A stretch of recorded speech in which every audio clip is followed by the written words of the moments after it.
Officers analyst కొలువులు చూసుకోండి. ఇక్కడ ఈరోజు మనకు ఇవ్వడం జరిగింది.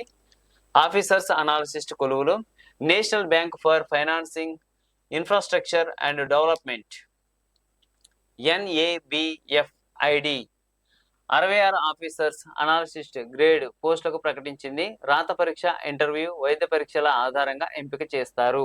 మొత్తం ఉద్యోగాల్లో అన్రిజర్వ్డ్కు 28, ఈడబ్ల్యూఎస్లకు 6, ఓబీసీలకు 22, ఎస్సీలకు 7, ఎస్టీలకు 3 కేటాయించారు.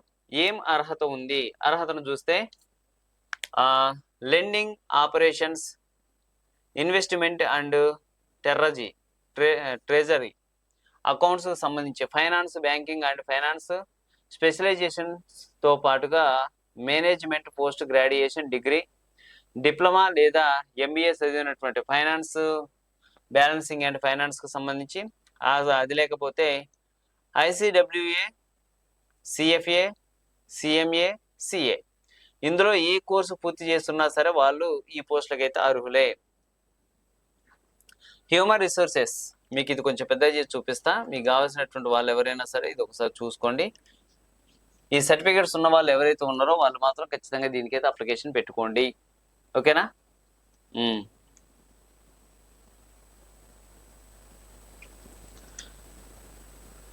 Human resources, industrial relations, personnel management స్పెషలైజేషన్స్తో management PG degree, diploma only దానికైతే. Information technology and operations, computer science, computer engineering, AI and MI, IT, electronics and telecom, data science బ్రాంచీలతో పాటుగా బీటెక్, BE, MTech, MCA అనేటువంటి ఉండాలి. అడ్మినిస్ట్రేషన్కి సంబంధించి అయితే ఏదైనా సరే PG, డిప్లొమా అడ్మినిస్ట్రేషన్లో అనుభవం ఉన్న వారికి మాత్రం ప్రాధాన్యత ఉంటుంది. రిస్క్ మేనేజ్మెంట్ ఏదైతే ఉందో MBA, ఫైనాన్స్, బ్యాంకింగ్కి సంబంధించినటువంటి చదివి ఉండాలి.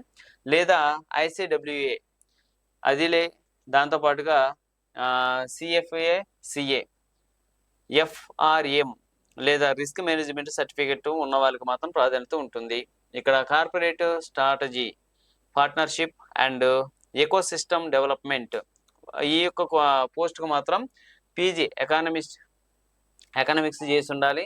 లేదా finance, banking and finance, strategic management స్పెషలైజేషన్తో మేనేజ్మెంట్ PG డిగ్రీ, డిప్లొమా ఏదైతే ఉందో వాళ్ళు అయితే దీనికి సంబంధించి అయితే చేసుకోవచ్చు. ఇట్లా మనకైతే కొన్ని ఇవ్వడం జరిగింది. ఎంపిక తీరు ఎలా ఉండబోతుంది ఏంటి అనేది కూడా మనం ఇక్కడ చూద్దాం.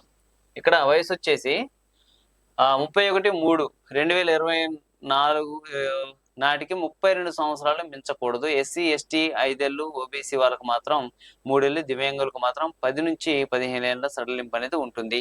దరఖాస్తు ఫీజు వచ్చేసి జనరల్, EWS, OBCలకు మాత్రం 800, SC, ST వాళ్ళకు మాత్రం 100 రూపాయలు GST అదనం అనేది ఖచ్చితంగా ఉంటుంది. ఎంపిక తీరు ఆన్లైన్ రాత పరీక్ష ఆధారంగా ఎంపిక చేస్తారు. ప్రశ్నపత్రం మల్టిపుల్ చాయిస్ విధానంలో 100 మార్కులకు ఇంగ్లీష్, హిందీలో ఉంటుంది. దీంట్లో 2 సెక్షన్లు ఉంటాయట. ఒక సెక్షన్ ఏలో 40 మార్కులు, 40 మార్కులకి 30 నిమిషాలు అనేటువంటిది ఇవ్వడం జరుగుతుంది. రీజనింగ్ అండ్ క్వాంటిటేటివ్కి సంబంధించినటువంటి ఆప్టిట్యూడ్కి సంబంధించిన 15 మార్కులు అనేటువంటివి ఉంటాయి. ఇంగ్లీష్ లాంగ్వేజ్లో 10 మార్కులు ఉంటాయి. డేటా అనాలిసిస్కి సంబంధించి అయితే మాత్రం 15 మార్కులు ఉంటాయి. సెక్షన్ బిలో ప్రొఫెషనల్ నాలెడ్జ్ 40 ప్రశ్నలు ఉంటాయి, 60 మార్కులు. వ్యవధి మాత్రం 30 నిమిషాలలో కంప్లీట్ చేయాల్సి ఉంటుంది. ప్రతి తప్పు సమాధానానికి 1/2 మార్కు తగ్గిస్తారు, 1/3 అనమాట. జనరల్ అభ్యర్థులు 50%, ప్రత్యేక వర్గాలు వారు 45% కనీస అర్హత మార్కులు సాధించాలి. రాత పరీక్షలో చూసిన ప్రతిభ ఆధారంగా కేటగిరీల వారిగా 5 నుంచి 15 రెట్ల మంది అభ్యర్థులను ఇంటర్వ్యూకి ఎంపిక చేస్తారు. ఇంటర్వ్యూకు 100 మార్కులు ఉంటాయి. దాంట్లో జనరల్ అభ్యర్థులు 40%, ప్రత్యేక వర్గాలకు చెందిన వాళ్ళు 35% కనీస అర్హత మార్కులు సాధించాలి. రాత పరీక్షకు 70%, ఇంటర్వ్యూలకు 30% వెయిటేజ్ ఉంటుంది. వైద్య పరీక్షల అనంతరం కేటగిరీల వారిగా తుది ఎంపిక చేస్తారు. పరీక్ష కేంద్రాలు హైదరాబాద్, విజయవాడలో ఉంటాయి.